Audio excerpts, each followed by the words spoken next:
लेकिन शायद आमतौर पर अगर कोई इस तरीके से हाथ उठाता है तो गुस्सा बहुत ज्यादा आता है। उस वक्त आपको गुस्सा आया?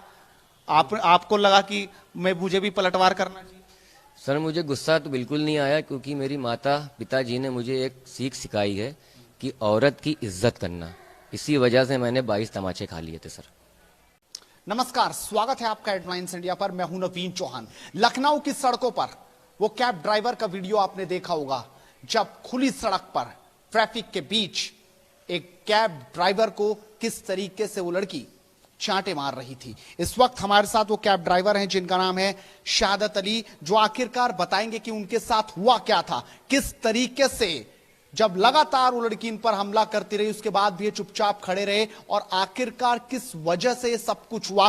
पूरी घटना को आपके सामने रखेंगे। शहादत अली वो कैब ड्राइवर, शहादत किस तरीके से जो सब कुछ हुआ, कैसे हुआ, पूरी तरह से बताइए। सर मैं कृष्णा नगर से अपने घर के लिए आ रहा था सिटी स्टेशन पे के लिए। आलमबाग नहरिया पे एक ग्रीन सिग्नल था। वो महिला राइट साइड से एक ट्रक जा रहा था, उससे बची, फिर बाइक से बची, फिर कार से बची। जब रेड सिग्नल हो गया मैंने गाड़ी, वो मेरे सामने जैसे आई मैंने गाड़ी स्टॉप कर दी।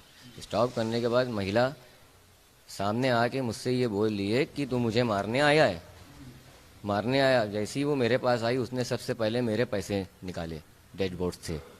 600 पॉकेट से? पॉकेट से नहीं, डैशबोर्ड से पैसे निकाले। और मैं गाड़ी की सीट बेल्ट पहना था।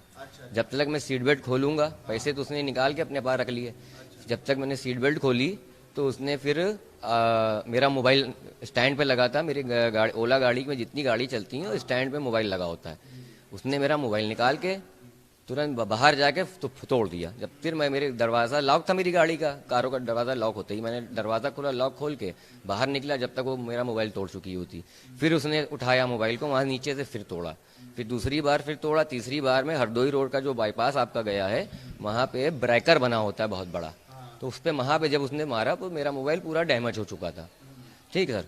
उसके बाद मैं यही चिल्ला, फिर उसने मेरे तमाचे पे तमाचे, वो मैडम मुझे मार रही थी। मैं सिर्फ यही बोला था, मैडम मतलब हम उस वीडियो में देख रहे हैं वो लगातार आपके एक तमाचे पर तमाचे मार रही है, आप चुपचाप खड़े रहे या आपने भी उन पर हमला किया? हमने सर एक हाथ नहीं लगाया था। मैं सिर्फ उससे मैडम से गलती मांग रहा था, गलती बोल रहा था, मैडम मेरी क्या गलती है। और मैं ये समझा ये पुलिस में है कोई, मेरे दिमाग में गायक हो सकता हो शादी वर्दी में पुलिस में है।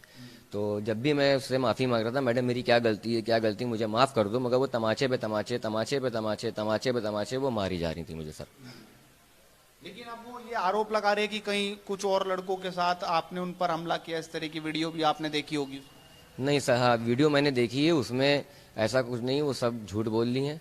क्योंकि उस समय 15 लोग थे सिर्फ, वो भी जनता जो कहीं जिसको कहीं जा रहा होता है, कोई अपने घर जा रहा है, कोई क्रॉस कर रहा है, कोई टेम्पो के लिए खड़ा हुआ है, वो सब जनता खड़ी थी। जब ये हंगामा मचा, पुलिस कर्मी भी खड़े हुए थे, सिपाही ट्रैफिक पुलिस भी खड़ी हुई थी, वो भी सब देख रहे थे। और उसके बाद महिला जो है हमको तो मार ही रही थी, उसमें से एक नौजवान खड़ा हो गया था कि इसको तुम क्यों मार रहे हो, इसकी कोई गलती नहीं है। वो नौजवान मुझसे भी पूछने लगा कि तुम क्यों मार रहे हो। उसने छुटाया मुझे, बहरहाल पुलिस नहीं छुटाई, उस नौजवान ने मुझे बचाया। फिर वो नौजवान पे चढ़ गई उल्टा, उसका गिरेबान पकड़ लिया, उसको भी 2-3 तमाचे मारने लगी। तो मतलब आप ही के साथ नहीं एक और शख्स के साथ इस तरीके से मार पिटाई की? लेकिन शायद आमतौर पर अगर कोई इस तरीके से हाथ उठाता है तो गुस्सा बहुत ज्यादा आता है। उस वक्त आपको गुस्सा आया? आपको लगा कि मुझे भी पलटवार करना चाहिए? सर मुझे गुस्सा तो बिल्कुल नहीं आया, क्योंकि मेरी माता पिताजी ने मुझे एक सीख सिखाई है कि औरत की इज्जत करना। इसी वजह से मैंने 22 तमाचे खा लिए थे सर। इसीलिए आपने हाथ नहीं उठाया? हाथ नहीं उठाया क्योंकि मेरी आंखों में मेरी माँ बाप का चेहरा नजर आ रहा था मुझे। उसके बाद आप फिर सीधा थाने गए या कब आपने पुलिस को रिपोर्ट की इस बात की? उसके बाद पुलिस प्रशासन मुझे 100 नंबर गाड़ी पे, बाइक पे बैठा के मुझे ले गया। अच्छा, वहीं से आपको लेके चले गए। लड़की ने पुलिस को बुलाया? हाँ लड़की ने, वो मुझे लेके चले गए। और मैं ये चिल्ला रहा था कि महिला पुलिस सर बुलाइए, महिला पुलिस बुलाइए, ये मुझे मार रही है मुझे। मगर वो पुलिस आई, फिर मुझे सिर्फ लेके चली गई, महिला साथ गई थी मेरे। उसको पैदल लेके जा रहे थे और वो पुलिस जो है मुझको 100 नंबर गाड़ी 100 जो चलती है, अपाची होगी या काली कोई भी बाइक होगी, उससे वो बैठा के 2 पुलिस वाले मुझे बैठा के लेके थाने पहुंच गए कृष्णा नगर। वहां पे फिर क्या हुआ? मतलब नगर जब मैं पहुंचा उन्हीं ने मुझे जमीन पे बैठा दिया। उसके बाद मुझसे पूछने लगे क्या हुआ था। मैंने कहा साहब मैं ये गाड़ी चला रहा था, ओला ड्राइवर, मैंने गाड़ी रोक दी और ये महिला मुझे मारने लगी। बहुत गलत शब्द उपयोग करने लगे अधिकारी मुझसे, बहुत कहने लगे तुम बैठे रहो यहीं पे। उनका मुकदमा लिख लिया और मेरी कोई सुनवाई नहीं हुई।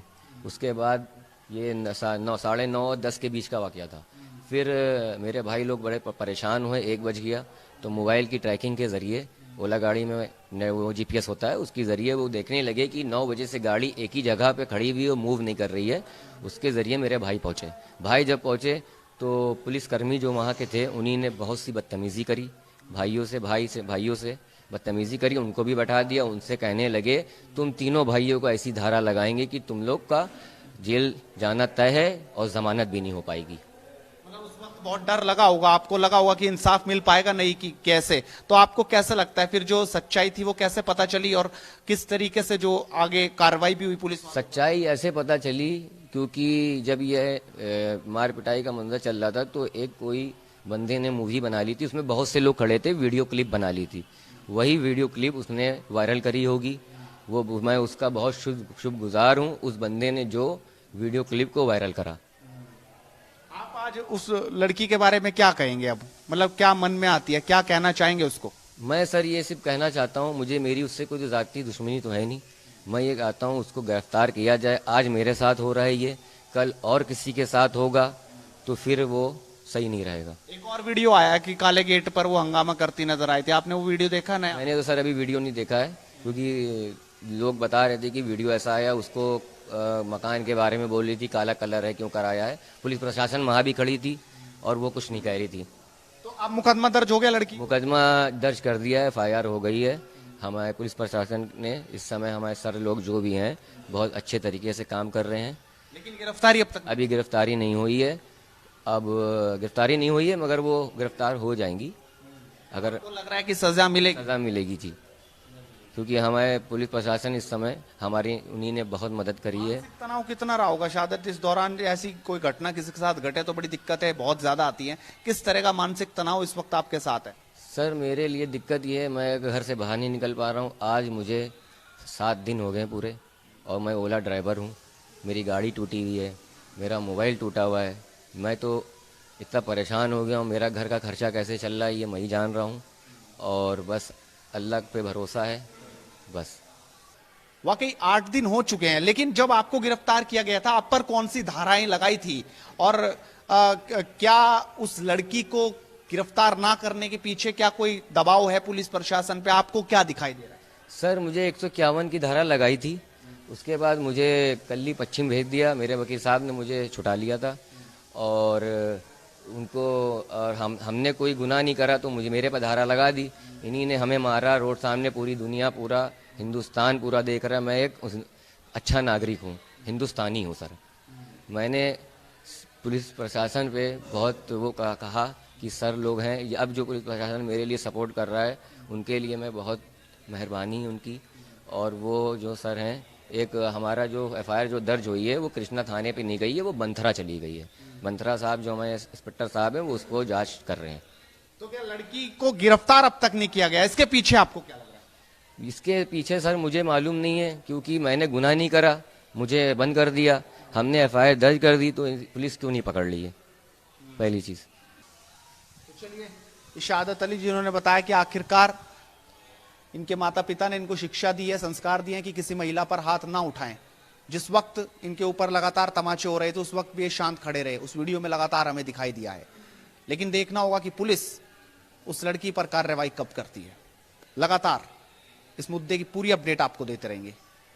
अपने सहयोगी कुलदीप के साथ नवीन चौहान, लखनऊ, हेडलाइंस इंडिया।